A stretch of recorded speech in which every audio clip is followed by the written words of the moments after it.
రమణేపేటలో ఈశ్వర్ నగర్లో 1998 నుంచి Holi God church నిర్వహిస్తున్నామని పాస్టర్ విలియమ్స్ న్యాయవాది డేవిడ్ శామ్యూల్ తెలిపారు. బుధవారం శాంతి నివాస లాడ్జిలో నిర్వహించిన విలేకరుల సమావేశంలో వారు మాట్లాడారు. ఈశ్వర్ కాలనీలో చేపడుతున్న చర్చి నిర్మాణం అక్రమ కట్టడం కాదని గత 28 సంవత్సరాలుగా అక్కడ ప్రార్థనలు నిర్వహిస్తున్నామని పేర్కొన్నారు. చర్చి నిర్మాణానికి 3 సార్లు జిల్లా కలెక్టర్లు అనుమతులు ఇచ్చారని తెలిపారు. కొంతమంది హైందవ సంస్థలు తప్పుడు ఆరోపణలు చేస్తున్నాయని ఆరోపించారు. ప్రార్థనా మందిరం తొలగించాలని కొందరు డిమాండ్ చేస్తున్నారని, ఈ అంశం ప్రస్తుతం హైకోర్టు పరిధిలో ఉందన్నారు. తాము కూడా భారతీయులమేనని పేర్కొన్నారు. ఈ కార్యక్రమంలో పండు అశోక్ కుమార్, సాధనాల రాజాజీ, బలగం శ్యాంబాబు, బొంగా సతీష్ కుమార్, చార్లెస్, ఎడ్వర్డ్ తదితరులు పాల్గొన్నారు.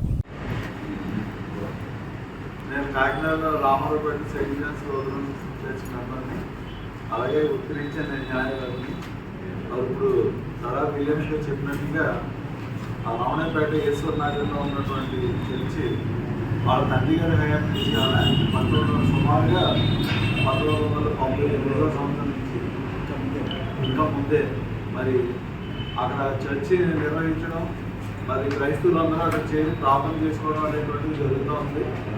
ఆ పాకలో ఉన్నటువంటి దాన్ని 2 సార్లు తిరిగి నిర్మించడం జరిగింది.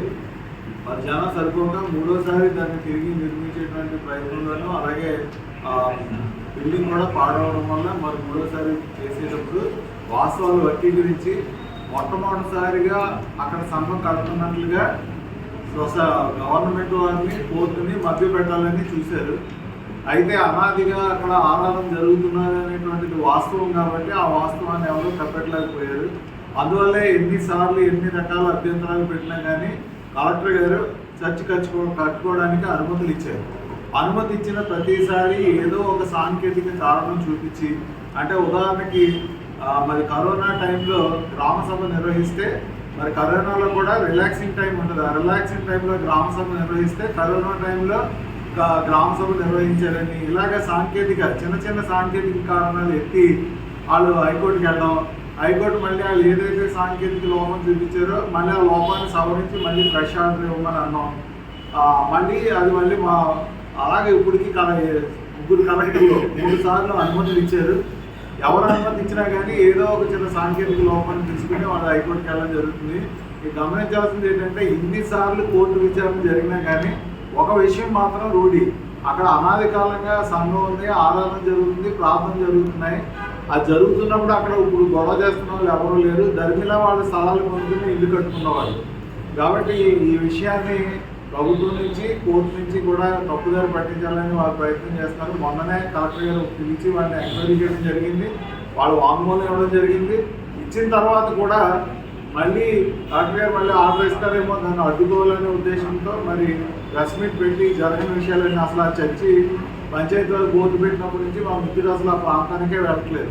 ఆ ప్రాంతానికి వెళ్ళకపోతే అక్కడికి వెళ్ళినట్టు వాళ్ళ మీద భయపెట్టినట్టు తప్పుడు సంగతులతో తప్పుడు ప్రెస్ మీట్ పెట్టి మరి అలాగే తప్పుడు విషయాలు వార్తాపత్రికల్లో వచ్చేలా ప్రయత్నం చేసి ఇప్పుడు కలెక్టర్ గారు జరుగుతున్నటువంటి ఎంక్వైరీ సజావుగా జరగకుండా వాళ్ళ ప్రయత్నం చేస్తున్నారు అది. కాబట్టి మరి మనం అందరం భారతదేశంలో ఉన్నాం, అందరం భారతీయులు ఇక్కడే పుట్టి ఇక్కడే పెరుగుతున్నాం. మత సామరస్యం అనేటువంటిది భారతదేశంలో ఉన్నటువంటి ఒక అత్యున్నతమైనటువంటి మంచి లక్షణం. ఆ మత సామరస్యాన్ని దెబ్బతీయాలని మరి ఒకసారి గుడి కట్టిన తర్వాత ధర్మిలో కొన్ని 100 ఏళ్ళు వేరే స్థలాలు కొనుక్కుని మేము కొత్త వాళ్ళు వచ్చాం కాబట్టి అప్పుడే ఉన్న స్థలాన్ని తీసేమని అన్నది చాలా అన్యాయం. ఈ వాస్తవాలన్నీ సొసైటీలో ఉన్నటువంటి వృద్ధులందరూ గమనించాలని, అనాదిగా అక్కడ ఆలయం ఉన్నదన్న సంగతి కోర్టులు అధికారులు కూడా గుర్తించి ఆ విషయాన్నే ఎన్నిసార్లు రిపోర్ట్ అడిగినా ఆ విషయాన్నే వాళ్ళు రాస్తున్నారు. వాళ్ళు గొడవ చేస్తున్నారు కాబట్టి షరతులతో కూడినటువంటి అనుమతులు ఇచ్చారు. ఆ షరతులు ఖచ్చితంగా పాటిస్తున్నారు. అయినా కానీ మరి అవాంతరాలు కలిగి చేస్తున్నారు కాబట్టి ఈ విషయంలో వాస్తవాలు గమనించాలని ప్రెస్ వారికి అలాగే కాకినాడలో ఉన్నటువంటి వాస్తవాలకి ఈ విషయం